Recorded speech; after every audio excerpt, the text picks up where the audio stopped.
임신한 아내를 위해 남편이 직접 요리를 준비합니다. 그런 다정한 남편의 뒷모습을 아내는 행복한 눈으로 바라보는데요. 잠시 후 상다리가 부러지게 음식을 차린 남편. 아내는 잔뜩 기대하고 맛봤는데 금세 실망한 얼굴로 바뀝니다. 아내는 왜 서운해하는 걸까요? 자, 실제 사연을 저희가 당사자 특정을 이유로 일부 각색했다는 점 먼저 말씀드릴게요. 아니, 저렇게 맛있는 음식을 딱 맛보고 왜 얼굴이 확 굳었을까요? 자, 일단 다정해 보였던 남편의 배신에 치를 떨고 있다는 한 여성의 사연입니다. 네, 하나하나씩 좀 말씀 좀 드리겠습니다. 결혼 전에도 키도 상당히 크고요. 체중은 적게 나가는 아주 좀 좋은 몸매를 갖췄다고 보이는 여성인데 또 어디 가나 이 주목을 많이 했어요. 그래서 우리가 좀 속칭 헌팅이라고 그러죠. 또 와서 막 대시하고 이런 것도 상당히 많았다고 합니다. 헌팅. 아마 이게 매력이 아마 많기 때문에 그러다가 20대 후반에 마음에 쏙 드는 남자를 만나서 결혼하게 되는데 이 남편이 이제 그 사람인데 잘생기진 않았어요. 또 몸도 뭐 좋거나 이러진 않았는데 능력도 괜찮고 큰 장점이 다정한 성격이라고 합니다. 연애 기간 동안 계속 이벤트도 하고 선물 공세도 하고 또 주변에 가서는 아내 자랑을 그렇게 얘기를 했다고 합니다. 이 여성이 2년간 프리랜서 모델을 하면서 이 남편하고 맞벌이를 하다가 이제는 아이를 좀 가져야 되겠다 이 생각을 했던 것 같아요. 그래서 이 여성이 남편한테 여보 나 만약에 아기 가지면 살찔 건데 괜찮아? 이렇게 얘기를 하니까 남편이 이게 아, 다정스럽잖아요. 그때 대답 잘해야 되는데. 잘해야 되는데 어. 걱정 마 원래 당신 살 안 찌잖아 이렇게 답변했다고. 한 번도 찐 적 없잖아 이렇게 답변했다고 합니다. 아, 그러니까 제가 방금 딱 이럴 때 대답 잘해야 된다는 게 아유, 당신 살쪄도 예뻐가 이 베스트 답변이지 않습니까? 네, 그렇죠. 그래서 여성도 조금 실망을 했었다고 합니다. 이후 임신 계획을 세웠는데 금방 아기 천사가 찾아왔다고 하고요. 그런데 식습관이 아예 바뀌었다고 해요. 원래 채식 위주의 식단으로 먹었었는데 고기를 별로 좋아하지 않았는데도 임신 후부터는 그렇게 고기가 당겼다고 합니다. 뭐 족발이며 치킨, 삼겹살 등 고기를 자주 먹었다고 하고요. 자연스럽게 살이 찌면서 튼살도 생겼는데 이걸 본 남편이 좀 난색을 표했다고 해요. 남편은 아무리 임신 중이어도 좀 관리를 하는 게 낫지 않겠냐 이렇게 얘기하면서 외식이나 배달 대신에 직접 요리를 해주겠다고 했습니다. 아내는 남편의 정성에 감동해서 기대를 하고 있는데 알고 보니 남편의 요리가 이게 채식 위주의 식단이었던 거예요. 콩고기로 만든 스테이크, 뭐 버섯 탕수육, 뭐 채식 라면 이런 메뉴들이었습니다. 여성은 고기를 먹고 싶은데 실망했을 거 아니에요. 그런데 남편이 화를 냈습니다. 내 정성을 무시하냐면서 언성을 높였고요. 여성은 남편 눈치를 보다가 스트레스가 쌓이니까 결국 아예 숨어서 폭식을 했다고 합니다. 아, 글쎄요. 콩고기로 만든 스테이크 뭐가 됐든 단백질 섭취는 똑같이 되는 거 아닌가요? 그렇지만 맛이 없을 수 있고 임신을 하면 먹고 싶은 게 있어요. 네. 그 먹고 싶은 거를 먹어야 되는 거죠. 그리고 근데 이게 얼마나 정성이 들어가 콩고기로 만든 아니 스테이크인데. 여기서 콩고기는 아내가 먹고 싶은 게 아니잖아요. 임신하지 않았을 때 그 콩고기를 해주면 참 고맙겠지만 임신을 했을 때는 아이가 먹고 싶은 게 있고 또 임산부들은 딱 먹고 싶은 게 있는데 그거를 남편이 콩고기를 해준 건 좋지만 그거 몸매 관리하라고 해준 거잖아요. 근데 지금 우리 가족 여러분이 야, 너 콩고기 안 먹어봤지? 그거 진짜 안 넘어가. 막 이러시네. 네, 사실 정성만 좀 있을 뿐이지 맛도 없고 먹고 싶은 것도 아니고. 그런데 이제 이 여성이 만삭 때 임신 중독증 판정을 받았습니다. 그러니까 그게 너무 사실은 힘든 거잖아요. 임신도 돼 있는데 중독증. 그런데 이 남편 드디어 이제 본색이 더 드러났어요. 네가 관리 안 해서 그렇잖아라고 타박을 하는 겁니다. 그래서 결국에는 이제 임신 전보다 25kg이 찌게 됐어요. 그 상태에서 아이를 낳았습니다. 근데 이제 출산을 하면 정상으로 돌아가겠지라고 꾹 참고 견뎠었는데 출산을 한 후에도 살이 빠지질 않는 거예요. 네, 아이 몸무게만 쏙 빠지고 그대로였다고 합니다. 아이는 뭐 당연히 엄마가 길러야 되니까 육아에 집중하게 됐죠.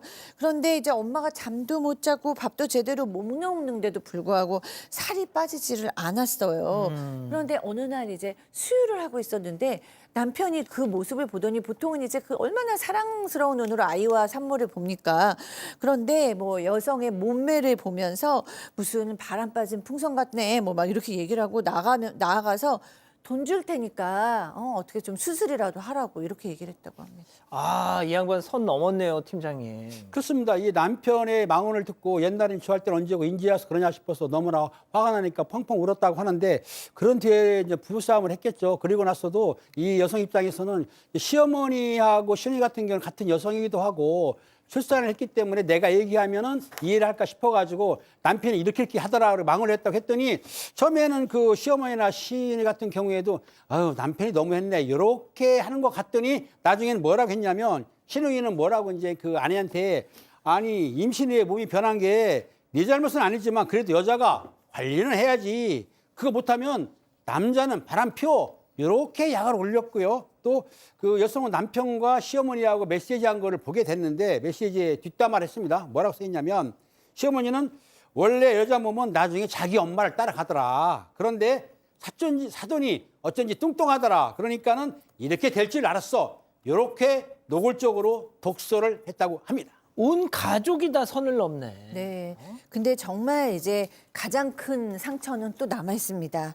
뭐냐면요. 이 여성은 결혼 전부터 아이를 꼭 둘 낳고 싶었어요. 그래서 막 친구처럼 그렇게 자라는 게 너무 좋아 보였어요. 그래서 둘째를 갖고 싶은데 남편이 뭐라고 얘기를 하면요. 네 몸을 보면 내가 잠자리가 하고 싶겠냐고 뭐 이렇게 얘기하면서 이렇게 출산 후에 몸이 이렇게 될 줄 알았으면 나 결혼도 안 했다고 그러면서 나는 잠자리 하기 어려우니까 차라리 시험관 시술을 하라고 그랬다는 거예요. 네, 너무 난임도 아니고 아무 문제가 없는데 시험관 시술을 해줄 리도 없고 그 얘기를 들으니까 너무너무 자존심이 상하고 상처가 되잖아요. 결국에는 정신과 치료를 받게 되었다고 합니다. 자, 그런데 반전이 있습니다. 반전 있어야지요. 자기감에 빠져서 육아만 하다가 어느 날 구세주가 나타납니다. 이모입니다. 이모가 나타나서 여기 이러지 말고 나랑 같이 일 좀 하자라고 제안이 들어왔고요. 거기에 따라서 다시 워킹맘이 되면서 일을 하러 갔는데 또 일을 하러 가니까 막 돌아다니기도 하고 또 돈도 버니까 헬스 같은 걸 좀 했던 것 같아요. 헬스를 하면서 자신감이 또 생겨가면서 살이 쏙쏙 빠졌다고 합니다. 결국은 20kg을 감량을 했고요. 예전의 모습을 어느 정도 찾았다고 합니다. 그때부터 좀 달라집니다. 이제껏 투명인간 취급한 남편이 180도 좀 바뀌어서 선물 공세도 하고 또 막 옆에 와서 아, 여보 막 이렇게 치대기 시작했다고 합니다. 근데 여성 입장에서는 이 변한 남편의 모습 기쁘기보다는 아, 이 인간 이거 가증스럽고 꼴사납다는 생각이 들었다고 합니다. 자, 확 변신한 아내 역할의 백다희 아나운서, 그리고 을로 전락한 남편 역할의 박지훈 변호사, 시어머니 역할의 박상희 교수. 자, 별별 극장 레디 액션! 아, 여보, 세상에서 제일 예쁜 우리 다혜야. 나는 우리 딸이 혼자 노는 게 요새 왜 이렇게 안쓰러운지 모르겠어. 야, 이 기회에 둘째 고! 좋지? 그래 하나는 좀 외롭지. 우리 지훈이 똑 빼면 아들 하나 낳자. 살은 또 빼면 되지. 어머니, 저 사람이 먼저 둘째 갖기 싫다고 했거든요. 그리고 다시 그때로 돌아가긴 싫어요. 아, 또 그동안 그 화났던 건 내가 알아. 원래 남자가 이게 시각의 동물을 안 카나. 그리고 이렇게 다시 살 빠진 거 보면 당신도 지금 뭐 게을렀던 거 아이가? 그거 인정해라. 시각의 동물 같은 시각의 소리 동물. 하네. 당신 거울이나 좀 보고 얘기해. 됐고, 난 이제 당신 꼴 보기도 싫으니까 서로 갈 길 가자. 이게 이혼할 사유가?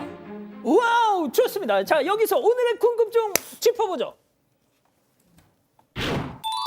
아, 다이어트 성공해서 여신이 되니 돌변한 남편, 이 인간과 계속 살아야 할까요? 라고 하는데, 자, 팀장님부터요. 그렇습니다. 저렇게 저 비겁한 남편하고 살게 되면은 앞으로도 임신하게 되면 또 그럴 거 아니에요. 그래서 제가 이혼을 권하는 건 아닌데 요 생각을 잘해야 됩니다. 선택을 잘해야 되는데 남편이 싹수가 저러면은 싹을 자르듯이 이혼하는 것도 한 개의 방법은 맞습니다. 자, 교수님. 아, 그러니까요. 저도 이혼을 하라는 거는 아닌데, 네. 저라면 이 남편하고 못 살 것 같거든요. 도대체 이 아내를 뭘로 아는 거예요? 뭐 그냥 모델 같은 그냥 어떤 그 몸을 가진 여자하고 결혼을 한 건지 자기 아이를 낳느라고 몸이 망가지고 예, 살이 붙었던 건데 그리고 또 사실은 또 시간이 지나면 나이가 들면 당연히 살도 찌고 외모는 좀 어느 정도 또 그 늙어가기 마련인데 그때 또 바뀔 거 아니에요? 그러니까 어떻게 남편을 믿고 살 수 있을까라는 생각이 들고 또 정말 너무 한심해요. 정말 남편으로 너무 한심하게 하기 때문에 이 남편하고 어떻게 살 수 있나 싶어서 이 아내분께서 그냥 마음 오는 대로 해야 되지 않을까 자, 싶습니다. 박 변호사님 이혼 2표 나왔습니다. 저는 이혼 사유는 아닌 것 같거든요. 아직까지. 그러니까 뭐 남편이 잘하고 있는 건 절대 아닌데 그럼에도 불구하고 아이 결혼 생활을 지속할 수 없는 아주 중대한 사유. 뭐 아이들도 있고 딱 그게 정말 유일한 이유라면 조금 더 남편이 아마 좀 변하기를 좀 더 요구를 하고 이렇게 하는 게 조금 더 맞지 않나. 요걸로 그냥 다 이혼한다. 요거는 조금 저는 좀 심하지 않나 생각을 해봅니다.